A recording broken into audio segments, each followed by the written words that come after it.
Sa mundo ng cryptocurrencies ay nagiging mainit ang usapin tungkol sa meme coin na si Bonk.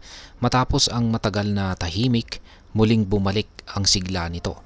Sa loob ng 7 araw, nagkaroon po ito ng 25% na pag-angat mula po sa kanyang presyo na 50 digits 1917 patungo sa kasalukuyang presyo nito ngayon na 50 digits 2395. At ayan po ang siyang ating pag-uusapan sa video na ito. Pero bago po tayo magpatuloy, ay nais ko lamang po munang bigyang linaw ang aking disclaimer kung saan ang nilalaman po ng video na ito ay hindi po ito isang financial advice. For education and information purposes lamang po ang layunin nito. Unang-una ay ano nga ba ang double bottom reversal? Ang double bottom reversal ay isa po itong pattern sa charts na nagpapakita ng dalawang mababang points na halos magkapantay na sinusundan ng isang pag-angat. Sa kaso po ni Bonk, ang double bottom ay nasa presyong 50 digits 1984 at ito ay nagresulta sa mabilis na pag-angat. Ano ang kahalagaan naman ng breakout na ito?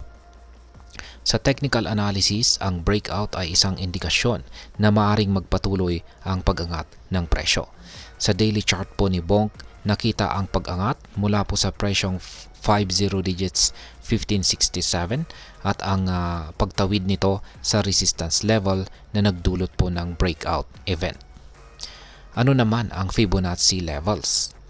Ang Fibonacci levels ay mga significant points na ginagamit po ng mga traders para makita ang potensyal na resistances o supports sa paggalaw ng presyo. Para kay Bonk, nahihirapan po itong lampasan ang 38.2% na Fibonacci level. Yan po ay nasa presyong 50 digits 2265. Ano naman ang role ng MACD at signal lines?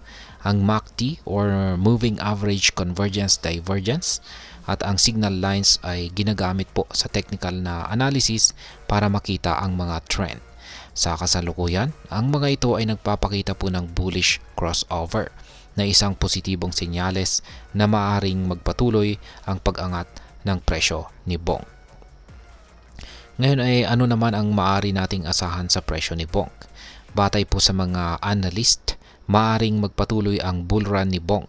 Posibleng marating nito ang peak ng falling channel na 40 digits 4109. Ang susunod na mga target prices ay ang 50 digits 35, 50 digits 48 at 50 digits 70 ayon po sa isang analyst na si Aztecs. Ngayon ay ano naman ang masasabi ko tungkol dito? Ang kasalukuyang momentum po ni Bonk ay nagpapakita po ng maraming positibong senyales para sa mga potential investors. Ngunit tulad po ng ibang investments, may mga risk pa rin itong kaakibat. Mahalaga ang pag-intindi sa technical na analysis at pagtutok sa mga updates para maging informed sa inyong mga desisyon.